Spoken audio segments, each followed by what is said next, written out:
Ange Postecoglou dan Ruben Amorim mengalami kesulitan di liga domestik musim ini, tetapi tim mereka memiliki peluang untuk meraih kejayaan Eropa di Spanyol. Tottenham dan Manchester United akan saling berhadapan di final Liga Eropa yang akan berlangsung di San Mamés pada hari Rabu.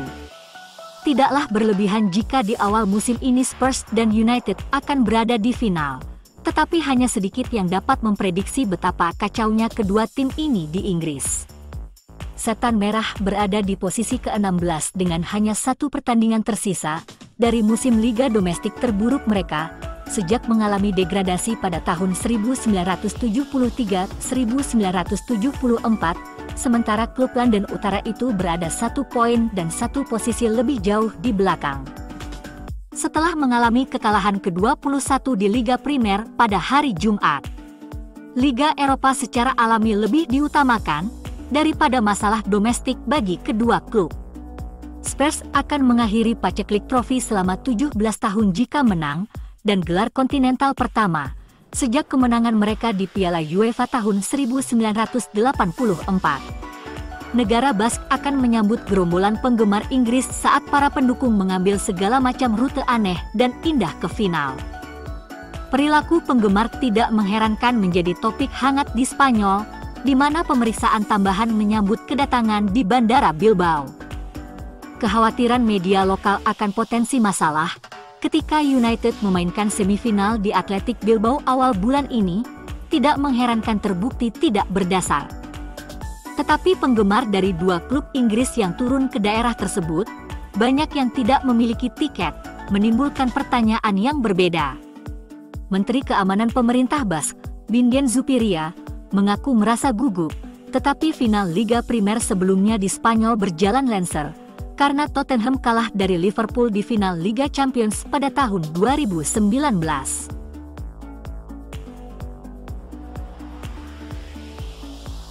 Banyak penggemar Man United sudah berada di Bilbao, San Sebastian, Santander, dan Vitoria. Klub tersebut tidak terburu-buru untuk pergi ke negara bagian Bask. Beberapa penonton yang menghadiri pertandingan hari Rabu menginap di Bilbao, San Sebastian, Santander, dan Vitoria. UEFA telah memilih kota yang luar biasa dan stadion super di Bilbao, tetapi tidak memiliki infrastruktur yang memadai untuk menampung masuknya penggemar sepak bola Inggris. Para penggemar Athletic Bilbao menyebut San Mamés sebagai katedral sepak bola, dan spanduk bertuliskan kata-kata itu menyambut kedatangan mereka di Bandara Bilbao. Tottenham terbang ke Bilbao pada hari Senin. United dijadwalkan terbang pada pukul 3 sore. Pada hari Selasa, Spurs berlatih di San Mamés sedangkan United akan berlatih di Carrington. Konferensi pers pra-pertandingan Ange Postecoglou di San Mamés akan diadakan pada pukul 4 sore, sedangkan Ruben Amorim dijadwalkan pada pukul 7 malam. United mengadakan pertemuan dengan UEFA tentang slot pendaratan di Bandara Bilbao. Bandara itu terasa sempit untuk menampung beberapa ribu penggemar United ketika mereka terbang 2 musim lalu dan dalam beberapa bulan terakhir, belum lagi kedatangan puluhan ribu penggemar sepak bola Inggris. Jadwal perjalanan United sesuai dengan jadwal Eropa mereka musim ini. Berlatih di markas, penerbangan sore, dan konferensi pers malam. Pukul 3 sore adalah waktu keberangkatan mereka yang biasa untuk pertandingan tandang Eropa. Ketepatan waktu mereka telah membaik dalam beberapa putaran terakhir. Di Porto, kabut yang berputar-putar di wilayah udara Portugal menunda slot pendaratan United dan konferensi pers pra-pertandingan mereka ditunda lebih dari 2 jam. Diogo Dalot dibebaskan untuk memprioritaskan makan malam pra-pertandingannya 24 jam sebelum kick-off. Bukanlah rasa percaya diri yang berlebihan dari United bahwa mereka akan berangkat 29 jam sebelum wasit meniup peluitnya. Spurs telah menurunkan tim bayangan dalam 2 pertandingan terakhir mereka, yang tidak lebih dari sekedar uji kebugaran untuk Son Heung-min. Belum lama sejak Spurs terakhir kali mencapai final Eropa. Hanya 6 tahun. Son adalah satu-satunya yang bertahan dari pertandingan melawan Liverpool. Saat itu, 24 hari sebelum final, Spurs tidak memiliki harapan. Kesenjangan mentalitas antara kedua klub membuat Piala Eropa ke-6 bagi Liverpool menjadi kenyataan. Di atas kertas Spurs lebih unggul atas United di gawang, bek tengah, bek sayap, di depan, dan bisa dibilang memiliki gelandang yang lebih lengkap secara teknis.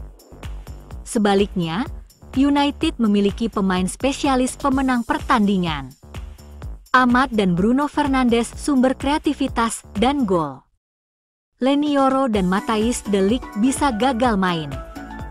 Namun, kehilangan bek tengah United tidak sebesar kerugian yang dialami Spurs. James Maddison dan Dejan Kulusevski, dua pemain sepak bola paling berpengaruh di Tottenham, pasti absen. Banyak pendukung United mengandalkan sejarah mereka. Tim terburuk United dalam beberapa dekade terakhir, musim lalu menyelamatkan MU dengan penampilan terbaik mereka di era pasca Ferguson. Tim saat ini 2 kali lebih buruk, tetapi mencetak 19 gol hanya dalam 6 pertandingan sistem gugur Eropa.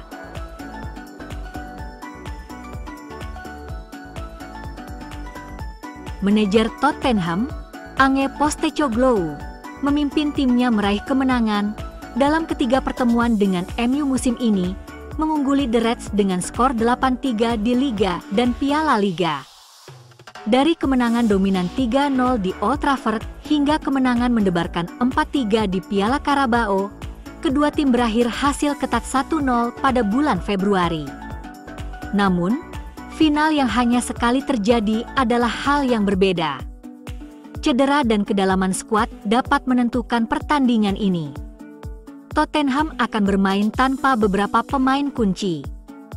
James Maddison dan Dejan Kulusevski absen, sementara Lucas Bergvall, Timo Werner, dan Dan Scarlett masih dalam perawatan. Radu Dragusin tidak tersedia dan Pape Matar Sarr masih diragukan. Tanpa pemain nomor 10 yang diakui dalam skuad, ide yang bijak adalah memulai Kapten Heung-min Son di sana, setelah Wilson Odobert tampak tidak meyakinkan di itu. Menempatkan Son ke peran nomor 10 memberi Spurs kehadiran di antara lini. Seseorang yang dapat mengambil umpan, menciptakan ruang, dan membantu dengan gol. Ia juga memiliki etos kerja untuk mendukung ruang gerak, dan mereka akan membutuhkannya saat melawan Casemiro, Manuel Ugarte, dan Bruno Fernandes. Dominic Solanke pasti memimpin lini depan. Di belakangnya, Son dapat beroperasi dengan bebas, didukung oleh Brennan Johnson di kanan dan Odobert atau Matt Distel di kiri. Kecepatan Son telah menurun, tetapi IQ sepak bolanya tetap tajam seperti sebelumnya. Ia harus mengambil peran playmaker, tetapi Postecoglou mungkin punya ide lain. Rodrigo Bentancur dan Yes Bissouma kemungkinan akan menjadi starter di ruang mesin. 4 bek harus terdiri dari Pedro Porro, Christian Romero, Mickey van de Ven, dan Destiny Udogie. Guglielmo Vicario kembali menjaga gawang setelah absen dalam perjalanan ke Aston Villa.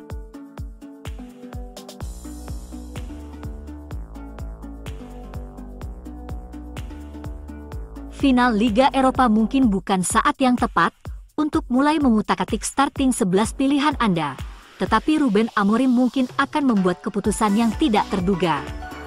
Beberapa minggu lalu, starting 11 Manchester United untuk final Liga Eropa terasa seperti sudah pasti. Dengan Kobbie Mainoo, mungkin satu-satunya pemain yang dapat memperumit masalah jika ia dapat membuktikan kepada Amorim bahwa ia layak mendapat tempat di tim terbaiknya. Beberapa cedera pertahanan yang didapat dalam pertandingan Liga Primer yang tidak penting membuat starting 11 Amorim di Bilbao tidak lagi dapat diprediksi. Namun, keputusan pemilihan paling mengejutkan mungkin akan diambilnya tidak dipengaruhi oleh cedera sedikit pun.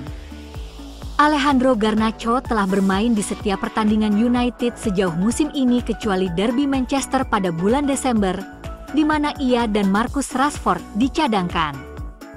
Perannya sebagai pemain pengganti dalam 2 pertandingan yang dimainkan United sejak memastikan tempat mereka di final Liga Eropa terasa meyakinkan.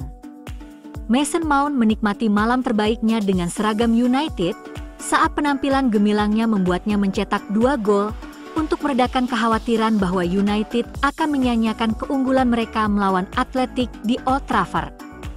Mantan pemain Chelsea itu terus bermain sebagai starter dalam kedua pertandingan berikutnya, bermain selama 1 jam melawan West Ham dan 70 menit lagi di Stamford Bridge. Amorim tidak merahasiakan cintanya kepada Mount, dan rasanya ia mungkin akan kembali bersemangat tepat waktu untuk memasukkan namanya dalam rencana starting 11 sang manajer. Bersama Højlund dan Fernandes, ketiganya akan jadi penyerang awal. 4 gelandang bisa jadi Dalot, Ugarte, Casemiro dan Dorgu. Sementara di belakang, trio Maguire, Mazraoui, serta Xiao bisa jadi starter di depan Onana.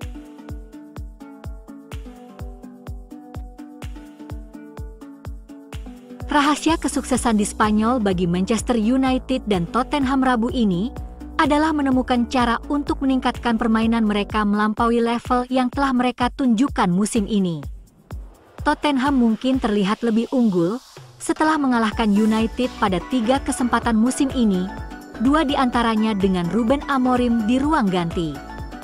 Namun, United memiliki pengalaman memenangkan trofi. Lihatlah kembali kehancuran musim 2023-2024 di bawah asuhan Erik ten Hag, dan penampilan final Piala FA di Wembley lah yang paling menonjol. Itu adalah penampilan yang tenang dan presisi, hari ketika rencana permainan berjalan dengan sempurna, dan pengingat akan bakat di dalam jajaran pemain. Itu adalah hari terbaik Ten Hag dalam pekerjaannya. Faktanya, itu sangat bagus sehingga alih-alih menjadi hari terakhirnya dalam pekerjaannya, seperti yang direncanakan Sir Jim Ratcliffe, ia mendapatkan kesempatan lain. Ia menguasai nada persiapan dengan tepat, menginspirasi pemain melalui pidato dan presentasi video yang dipikirkan dengan cerdik, dan taktiknya tepat, mengecoh Pep Guardiola. Dan seperti Ten Hag, Amorim harus menemukan nada yang tepat minggu ini. Dari kesebelasannya memulai final Piala FA, hanya Andre Onana dan Bruno Fernandes yang dipastikan akan memulai di Bilbao. Tetapi semua pemain akan mengingat bagaimana mereka berhasil meningkatkan level permainan mereka untuk pertandingan 1 kali yang sangat penting untuk menentukan nasib musim ini. Pertandingan itu membuat tahun ini menjadi lebih baik dan juga mengantarkan mereka ke kualifikasi Eropa. Jika bukan karena kemenangan yang tak terduga dan direncanakan dengan cermat itu, United bahkan tidak akan berada di Bilbao. Jadi perjalanan ini dimulai kembali ke minggu yang sempurna bagi Ten Hag. Dia tidak akan terlihat minggu ini.